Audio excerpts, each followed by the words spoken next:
आज मैं ख़ुदकुशी के रुझान पे बात करना चाह रहा हूँ और ये देखा जा रहा है कि एशिया में ख़ास तौर पर पाकिस्तान, इंडिया में ख़ुदकुशी का रुझान बढ़ रहा है। और ये रुझान जो है जिस एज ग्रुप में बढ़ रहा है वो यंग एज ग्रुप है। ये परेशान कुन बात है। और क्या वजूहात हैं और क्या ऐसी चीज़ें हैं जिससे इस रिस्क को या इस ख़तरे को कम किया जा सकता है।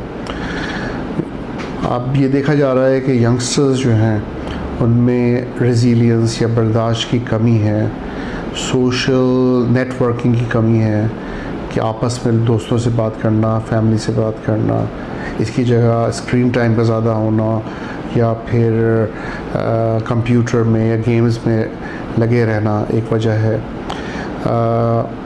वो वेंटिलेट आउट नहीं करते अपनी फ्रस्ट्रेशन को, क्योंकि अगर वो फैमिली से बात करें, दोस्तों से बात करें तो इसके चांसेस कम होंगे कि वो ख़ुदकुशी की तरफ उनका रुझान बढ़े। देखिए, सोचें तो आ सकती हैं, लेकिन इंसान अगर अपने आप को डिस्ट्रैक्ट करे, अच्छी बात है, पॉजिटिविटी की तरफ सोचे, तो ख़ुदकुशी का रिस्क कम हो सकता है। तो ये बहुत ज़रूरी है कि ख़ास तौर पे यंगस्टर्स फ्रस्ट्रेशन में हो तो जल्दबाजी के फ़ैसले ना करें। फैमिली से बात करें, दोस्तों से बात करें, थोड़ा ठहर जाएं। कुछ अरसे गुस्से में या फ्रस्ट्रेशन में इम्पल्सिव हो के जो जल्दबाजी में ख़ुदकुशी की तरफ राग़िब होते हैं, अगर वो अपने आप को सिर्फ आधा एक घंटा ही दें और रिलैक्स हों, रिलैक्सेशन स्ट्रैटेजीज़ यूज़ करें और किसी से बात करें, तो ये ख़तरा बहुत हद तक कम हो सकता है। एकेडमिक प्रेशर्स पहले भी थे, अब भी हैं, ज़्यादा ज़रूर हैं, लेकिन उसको डील करने का तरीका है।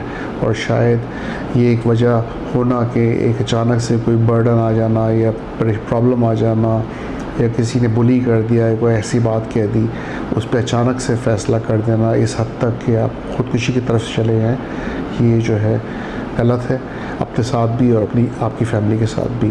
तो प्लीज़ कोशिश करें कि बर्दाश्त बढ़ाएं, सोचें, अपने आप को टाइम दें और फिर इस ख़तरे को कम करने की कोशिश करें। ये बात खुद भी सोचें, दूसरों को भी बताएं।